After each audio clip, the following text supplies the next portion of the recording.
everyone, it's Melissa from Inspire Me ASAP. As you know, May is Asian American and Pacific Islander Heritage Month. I believe that it is more important than ever to embrace diversity and celebrate Asian American and Pacific Islander heritage in light of the recent increase in violence and discrimination against Asian Americans. In this video today, I am going to share with you 2 picture books that I recommend, along with some reading lessons that correlate directly with these stories. These books are a perfect way for you to explore and learn more about Asian American and Pacific Islander heritage and culture. So let's go ahead and begin. Our first book is called Eyes That Kiss in the Corners by Joanna Ho and Zung Ho. This book was published in January 1st of 2021, so it's a very new book. And in this book, there is it tells a story of a little Asian girl who notices that her eyes look very different from her peers. Her eyes look like her mother's eyes, her grandma's, and her little sister. The author describes her eyes in beautiful descriptions. So an example of that would be, I have eyes that kiss in the corners and glow like warm tea. Here she says again, glow like warm tea, crinkle into crescent moons.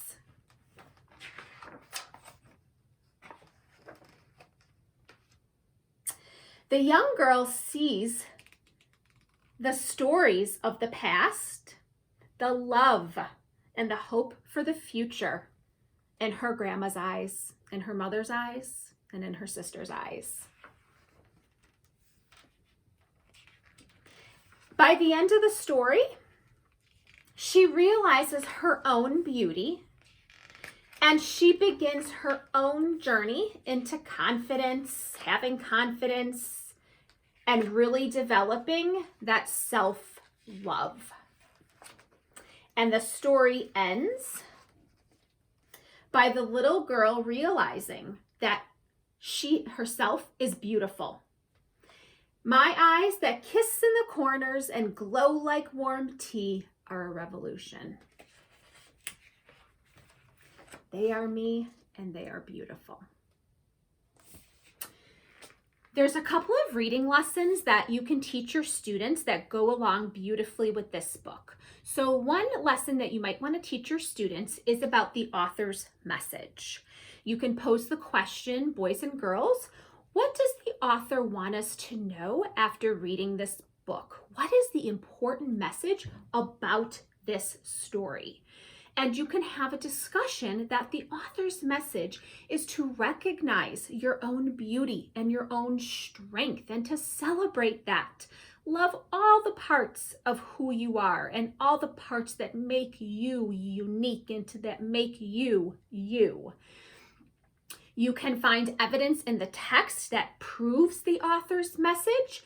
And you can also have your students draw a self-portrait about the parts that they love or the part that they love about themselves, whether it's their physical feature or something on the inside, something internal. You can also have them write about that reflection in their writer's notebook as a written response. Another idea is that you can teach about the author's purpose. If you are following me along on my YouTube channel, then you know that I'm in a series of videos all about the author's purpose. And one lesson that you might want to consider teaching to go along with this story would be identifying the author's purpose. So why did the authors write this book?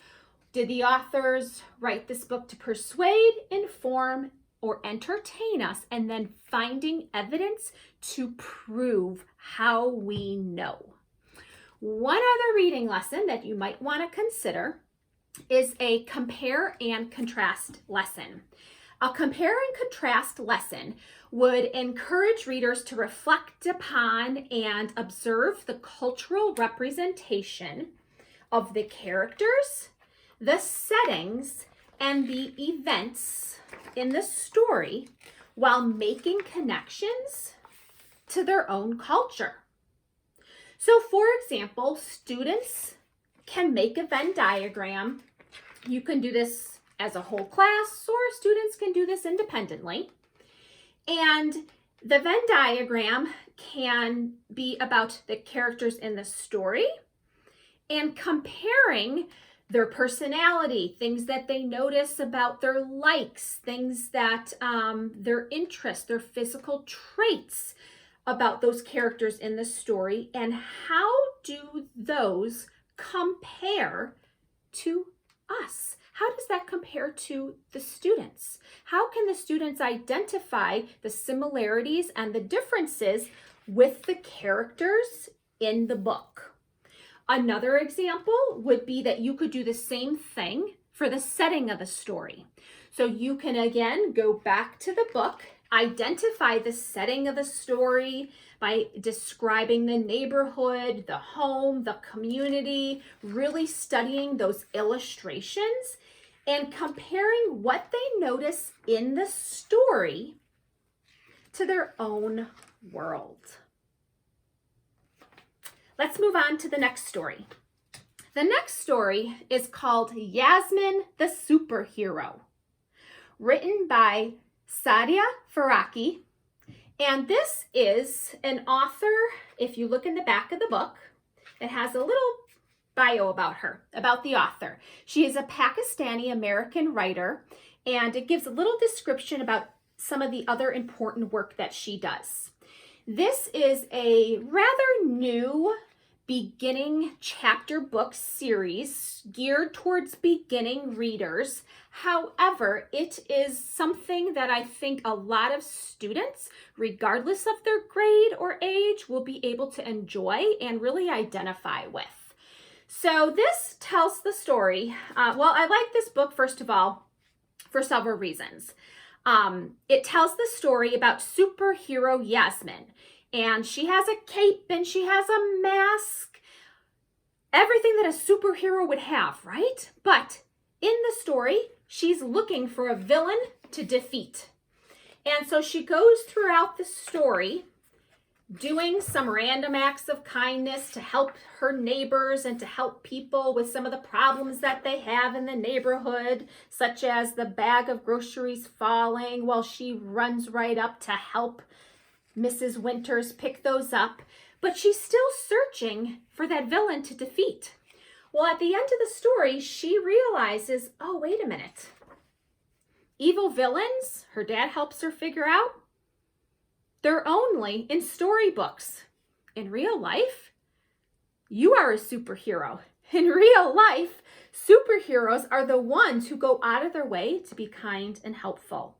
So as you can see, a beautiful, beautiful message that this author gives in this story. This is actually a new beginning chapter book that is a book series. So I don't even know how many books there are, but there are, I believe, over 10 books in this series. And again, the focus is with the Pakistani American little girl as the main character. I also like this book because the author has some Pakistan fun facts that she includes. And she also has a page here where you can learn Urdu with Yasmin.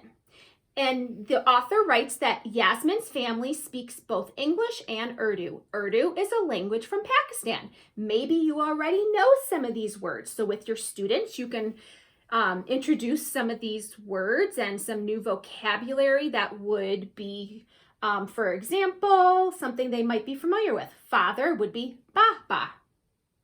The author then includes some think about it, talk about it, discussion questions. And they're really great questions that could prompt a whole class discussion, or again, something that your students can fill out a response to in their reader's notebook if you rather have them do it independently. So some examples might include to think about someone that you admire. Think about someone who is super and what do you admire about that person? Why are they a superhero to you? The author says that a question that you can pose to some students could be, what do you think Yasmin's superpowers are? What are your superpowers? And we can talk about finding examples from the text that prove why she was kind and how she was kind, and that might be one of her superheroes. And then another reading lesson that you might want to consider doing with this book in particular is a story map. So you could identify the characters, the setting, and this book has a very clear problem and solution. So you can have your students do a graphic organizer where they're identifying all of those parts, those important elements of this story. One last idea is that this book, or any of the books in the series for that matter, would lend itself beautifully to teaching about sequencing. So you could teach a lesson about the beginning, middle, and end, identifying what happens at the beginning of the story, what happens at the middle of the story, and then what happens at the end of the story. There you have it, my friends.